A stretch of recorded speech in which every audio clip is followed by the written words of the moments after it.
O jovem padre Daniel, com seus olhos cheios de idealismo e um sorriso contagiante, acabara de chegar à paróquia daquela antiga e isolada vila.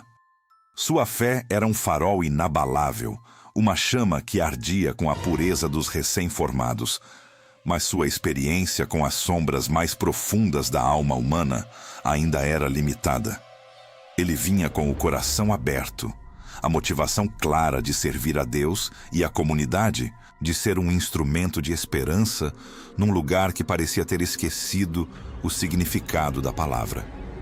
Os muros de pedra da igreja, centenários e carregados de histórias, pareciam observá-lo com uma sabedoria silenciosa, como se soubessem que a inocência daquele jovem seria em breve testada.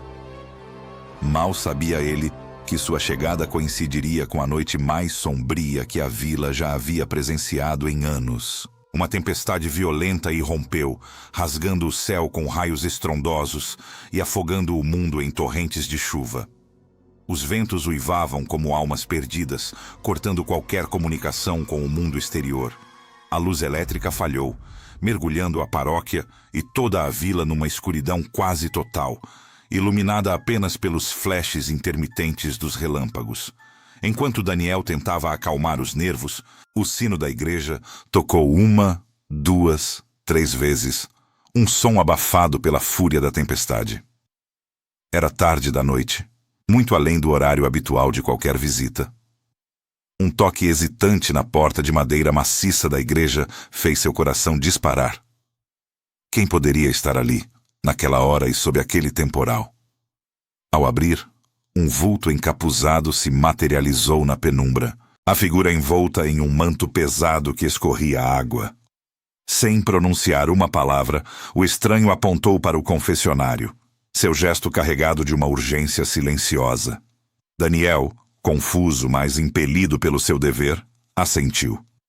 Dentro do confessionário, a escuridão era quase absoluta, apenas quebrada pela pequena luz da vela que tremeluzia na cela do padre. A voz que emergiu do outro lado da grade era rouca, áspera e carregada de uma angústia tão profunda que fez Daniel estremecer. Não era uma voz humana comum. Parecia vir de um abismo. O penitente começou a falar, e o que se seguiu foi uma confissão de gelar a alma. Um assassinato brutal, ocorrido há anos na própria vila. Os detalhes eram vívidos e perturbadores. O local exato, a arma utilizada, o desespero da vítima. A descrição era tão gráfica que Daniel sentiu um arrepio percorrer sua espinha, as palavras do pecador pintando um quadro horrível em sua mente. A confissão abalou Daniel profundamente. O peso daquele segredo, daquele crime hediondo, era insuportável. Ele questionava a natureza do mal, a capacidade humana para tamanha crueldade e a sua própria habilidade de oferecer perdão diante de tal escuridão. Sem um adeus, o penitente desapareceu tão misteriosamente quanto havia chegado, deixando Daniel em estado de choque, o eco da voz rouca ainda ressoando em seus ouvidos. Na manhã seguinte, a tempestade havia cessado, deixando para trás um rastro de galhos quebrados e poças d'água. Um sol tímido tentava romper as nuvens. Daniel, ainda atordoado, caminhou até a praça da vila. Lá, ouviu conversas preocupadas sobre os estragos da noite e a ausência de um morador. Zé da Carroça. O nome fez um alarme soar na mente de Daniel. Foi então que uma das moradoras, com um suspiro de tristeza, mencionou que Zé da Carroça havia falecido há 5 anos. Um calafrio percorreu Daniel. Como um morto poderia ter feito aquela confissão? Ele correu de volta para a igreja, para o confessionário. No chão, no lado do penitente, um pequeno medalhão prateado brilhava na penumbra. Era idêntico à descrição de um que a vítima do assassinato, Maria, supostamente usava. A mente de Daniel girava em um turbilhão de perguntas. Como um morto podia confessar? E por que alguém se passaria por ele? Antes de continuarmos, inscreva-se no canal e diga-nos nos comentários de onde você está assistindo.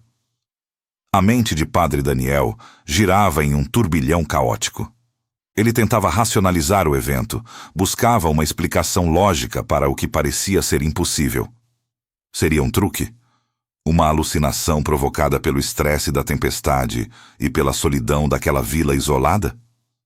Mas os detalhes da confissão, a angústia palpável na voz rouca, o medalhão prateado em sua mão, tudo era real demais para ser ignorado.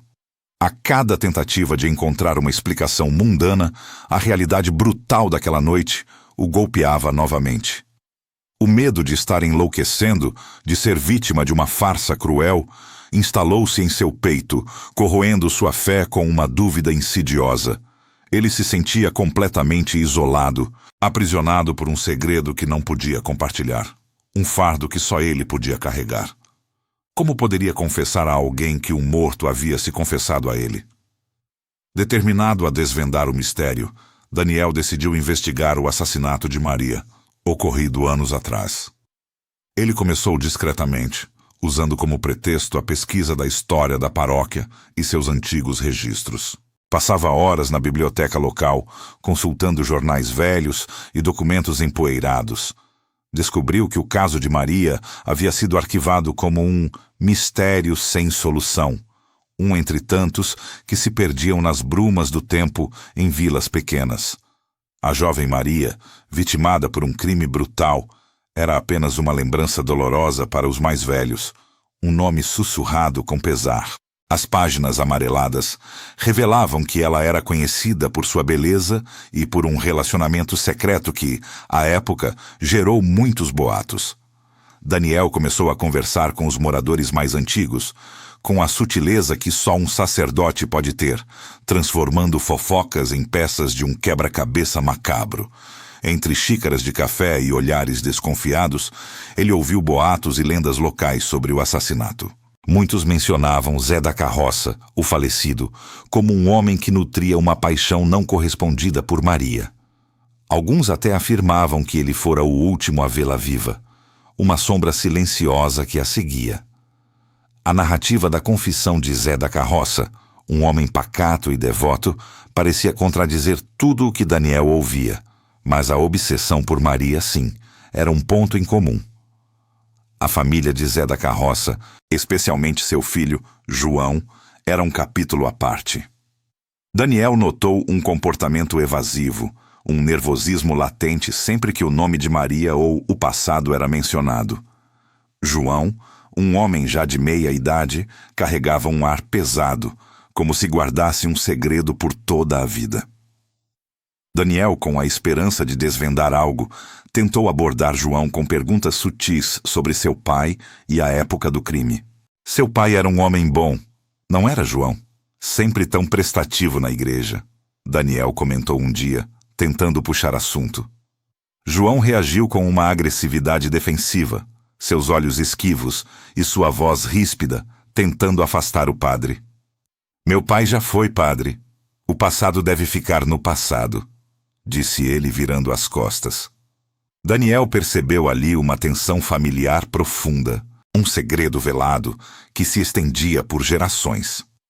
A busca por respostas o levou de volta à igreja, seu refúgio, e agora, seu campo de investigação. Enquanto organizava alguns livros antigos na sacristia, um volume descolou-se de uma prateleira oculta, revelando um pequeno recesso na parede. Ali, escondido da vista de todos, Daniel encontrou um diário manuseado, com as páginas amareladas pelo tempo. Era de Maria. Com o coração batendo forte, ele começou a ler. As primeiras páginas falavam de um amor proibido, de encontros secretos com um homem casado da vila, um homem influente, cujo nome Maria, por medo, apenas aludia. O diário também revelava o pavor constante de Maria de ser descoberta, as ameaças veladas e os olhares de desaprovação. Mas o que mais chocou Daniel foi uma passagem que mencionava um protetor silencioso, alguém que a observava de longe, que parecia saber de seus encontros e que, de alguma forma, tentava protegê-la. Quem seria esse protetor? E por que Zé da Carroça confessaria um crime que, pelo que Daniel começava a entender, talvez não tivesse cometido? O medalhão em sua mão pesava ainda mais, um fragmento de mistério que ligava o passado e o presente, o vivo e o morto, o crime e a confissão.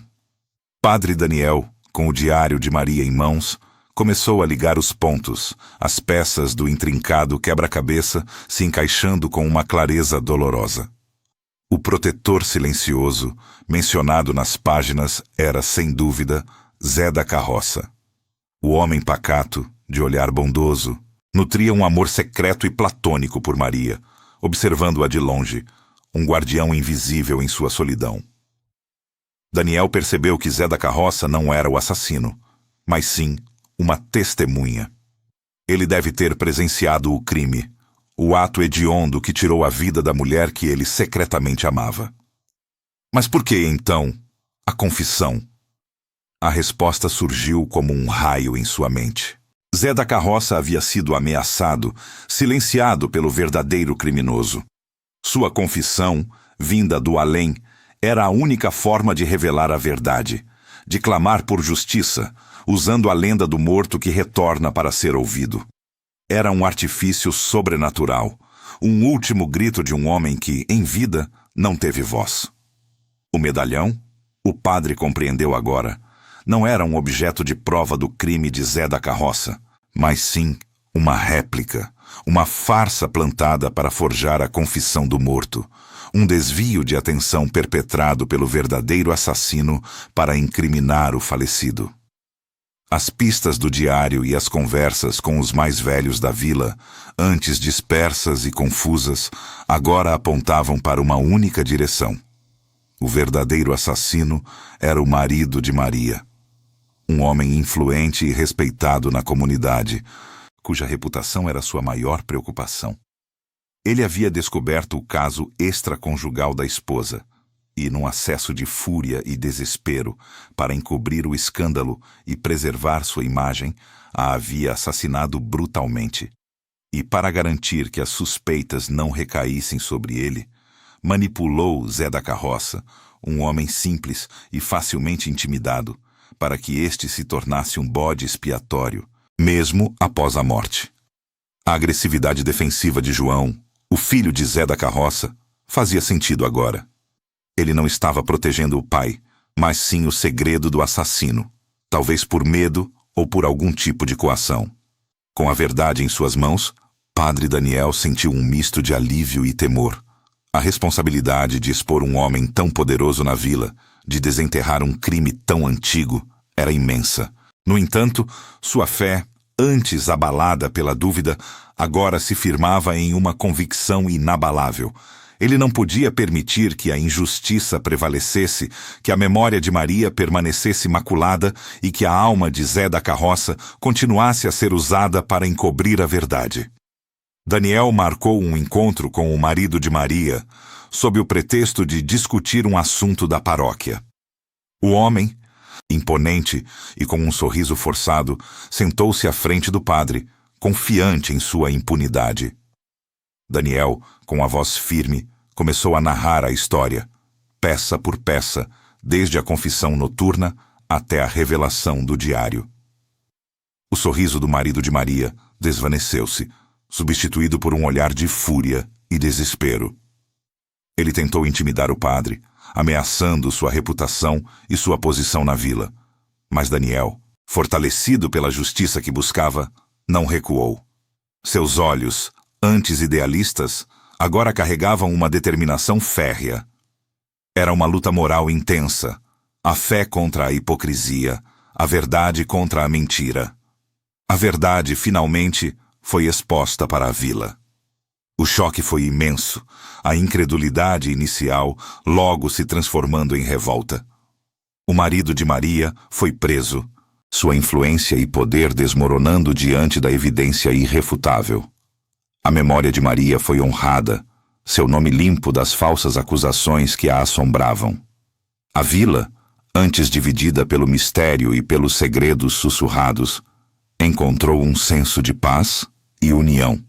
Um novo começo forjado na verdade. Padre Daniel sentiu o peso da responsabilidade, mas também a satisfação profunda de ter feito justiça. Sua fé, antes infantil e baseada em certezas absolutas, havia sido reafirmada, mas de uma forma mais madura e consciente da complexidade humana, da dualidade entre o bem e o mal que reside em cada coração. Ele continuou seu ministério, agora um sacerdote mais sábio e resiliente, carregando consigo a lição da confissão silenciosa, do grito de justiça que ecoa mesmo além da vida. O confessionário, antes um lugar de segredos e angústias, tornou-se para a vila um símbolo de esperança, da busca incessante pela verdade e da redenção que pode surgir até mesmo dos mais sombrios dos mistérios. O legado daquela noite de tempestade e confissão jamais seria esquecido. Um lembrete de que, para Deus e para a justiça, não há segredos que possam permanecer enterrados para sempre.